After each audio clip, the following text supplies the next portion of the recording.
Hello and welcome back to the Movie Memo Recaps. Today we are going to recap a 2005 movie named Unleashed starring Jet Li. Please be advised that there may be spoilers ahead. The movie opens with Danny being commanded to attack some people for a reason not revealed. Shortly we get introduced to Bart, a violent loan shark who is Danny's master. His method of collecting money from debtors is highly distinctive and brutal. Bart has spent his entire life training Danny as a dog to help him collect his money. Upon returning home, Danny is always locked in a cage and fed like a dog, but he complies. His mental ability is that of a child, as he does not know how to speak or act in ways other than those taught to him. Danny wears a special dog collar around his neck at all times.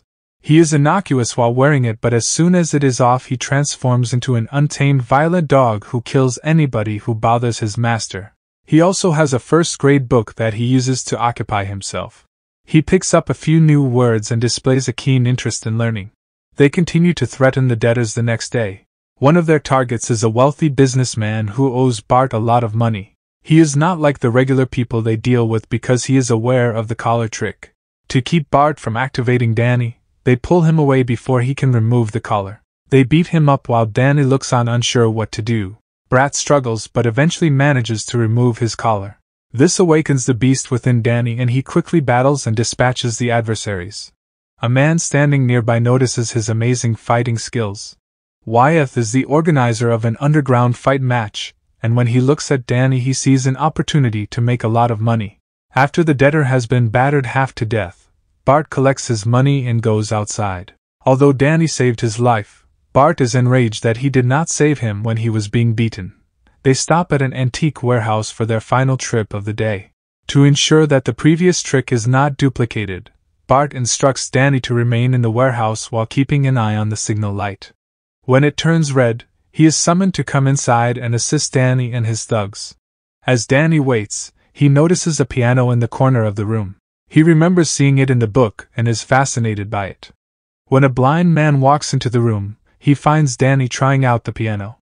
Sam has come to tune the piano and is a renowned pianist. Sam assists Danny after noticing his enthusiasm for the game. Danny is having a foreign experience because he has never been treated with kindness in his life. Danny remains silent throughout the exchange, but Sam appears unconcerned. When Sam listens to the ticking of the clock, Danny reminds the light his master set for him. Danny rushes to respond only to discover Bart on the floor completely beaten. He and his henchmen have defeated the attackers but have been seriously injured in the process. They return to their base and he yells at Danny, calling him various names and kicking him into his cage. Shortly after, Wyeth arrives and proposes a business proposition to Bart. He wants Danny to compete in the upcoming subterranean combat against the current champion. Because the battle is a death match that only stops when a person dies, the prize money is enormous. If Danny can defeat the current champion, Bart will make a fortune, so he doesn't spend any time accepting the offer. Danny is hauled to the ring the following day. The opponent has been playing for 3 years and has never been defeated. Everyone believes in him and places their bets on him. When the bout begins, Danny lands 3 powerful punches to his neck and kills him in less than a minute. Wyeth is pleased to have discovered such a jewel. He hands Bart his portion of the money, promising to more after they return for more fights. The mobster is in a good mood as they make their way back to the hideout. He encourages Danny to request anything he desires. Danny faintly mentions a piano, but Bart sees no point in a musical instrument for a dog. Their car is suddenly struck by a truck. Shortly after, some men fire repeatedly at the vehicle, eventually apprehending the gangster.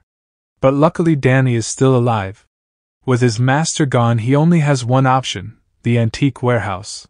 He finds Sam inside, who recognizes him by his footsteps. Danny passes out from a bullet injury. Later, he wakes up on the fluffiest surface he has ever seen and takes a moment to realize he is in a foreign room. It turns out Sam brought him to his place and has been caring for him. Danny has been down for 2 days, so Sam is relieved to see him. He is still not used to being handled with kindness, and the unfamiliar environment makes him nervous. Sam's stepdaughter Victoria comes and a terrified Danny hides under the bed. She recognizes his uniqueness and brings a keyboard beneath the bed, inviting him to play it. The family is waiting for Danny to arrive for dinner, and shortly he steps outdoors clutching the keyboard. Because he has never eaten in front of others, he begins devouring it as he normally would. Victoria intervenes and instructs him on how to do it correctly without making a mess. Danny's odd antics make the family laugh, and they make him feel something he has never felt before. Later, Sam tries to remove his collar, which startles Danny. He refuses to let anyone touch it, so Sam does not force him. Sam and Danny drop Victoria off at her college the next morning, but before leaving she kisses Danny on the cheek, making him nervous. He had read about a kiss in his first grade book, and was glad to experience it in real life. Sam notices this and smiles to himself. Sam takes him to a grocery store and wants him to interact with the cashier in order to help him socialize. Sam teaches him some of the food items, and while back home, he reveals to Danny how he took care of Victoria after the death of her parents. Later that day, he is sent to pick up Victoria from college. He meets her anxiously, and the two head out for ice cream, where Danny enjoys the experience. At night, Sam tells Victoria that he is worried someone might have shut down Danny's feelings, so they need to help him out. Victoria takes the initiative and teaches him how to play the basic keys on the piano.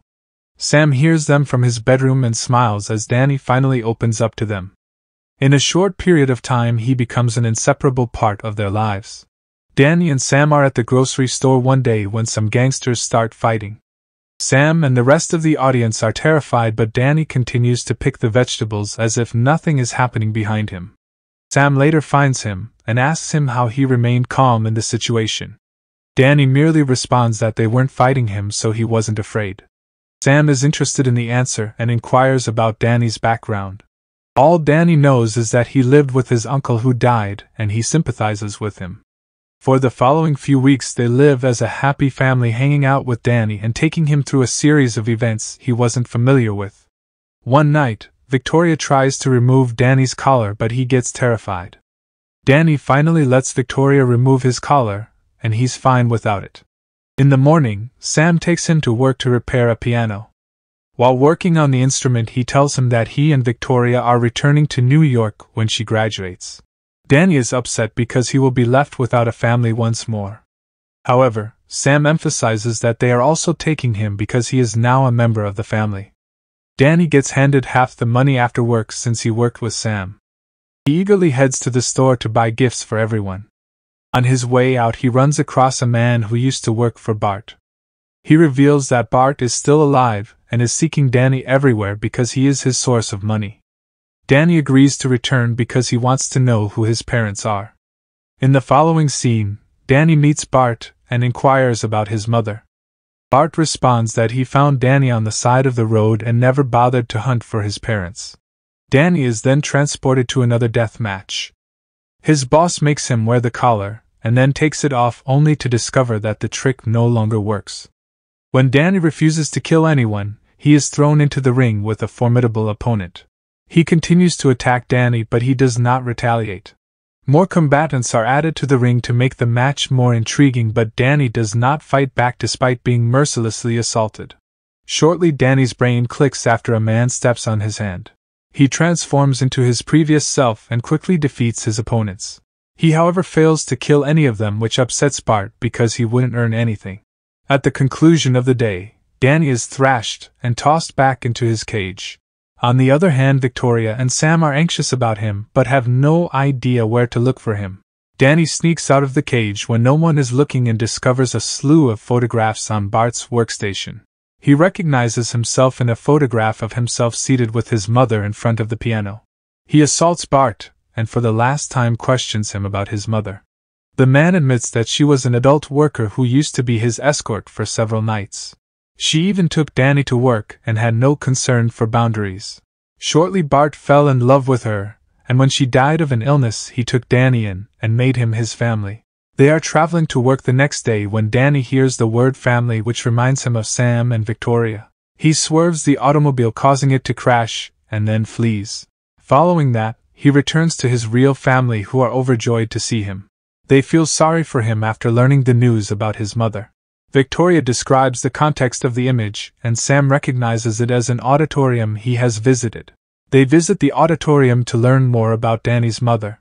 The staff recognize her but claim she vanished with her child one day. They find a music note in the backdrop of the image which Danny's mother used to play when he was a child. This brings up memories he has suppressed over the years. While Victoria plays his mother's notes, Danny gets the flashbacks. One day his mother hit him when she heard Bart coming inside, and while trying to assault her she hit Bart to a bleeding point. This angered Bart enough to shoot her dead, and when young Danny came to confront him he was hit as well. After retrieving his memories, Danny sees how dangerous Bart is. He forces Sam and Victoria to collect their belongings and flee the city as soon as possible, but before they depart, Bart and a large gang of his goons arrive at Sam's apartment building. Danny puts Sam and Victoria in the closet for their safety before fleeing to distract the goons. Danny engages the goons and dispatches some of them, preventing them from reaching Sam and Victoria. Later, Danny is pitted against a stranger who is an assailant that Bart hired with a skill level similar to that of Danny. They have a fierce fight, which ends with the stranger falling out of the window while Danny tries to catch him. This angers Bart enough to pursue Danny, shooting at him at least to kill him. Danny falls into more goons who nearly kill him, but he luckily escapes. Suddenly, Bart reaches Sam's apartment where he notices Danny's collar and realizes he has been living here. Upon shooting randomly, Danny moves out before he notices Sam and Victoria. Bart tries to shoot him dead, but unlikely he is out of bullets, so he tries to persuade Danny into working for him again. Danny pretends to be persuaded, but when he gets near Bart he attacks him and viciously beats him. Before he kills him, Victoria and Sam jump out of the closet and stop him, knowing he isn't a murderer. Even though Bart provokes Danny to kill him, Sam knocks him out, and when everything calms down the three embrace. In the final scene, Danny and Sam attend a piano performance where Victoria is performing. She says that the performance is dedicated to a wonderful individual, and then plays a song that Danny's mother used to play. Danny looks at her in admiration and drops a happy tear, bringing the movie to the end. Thanks for watching. If you are new, don't forget to subscribe for more of these recaps. Until next time, have a nice day.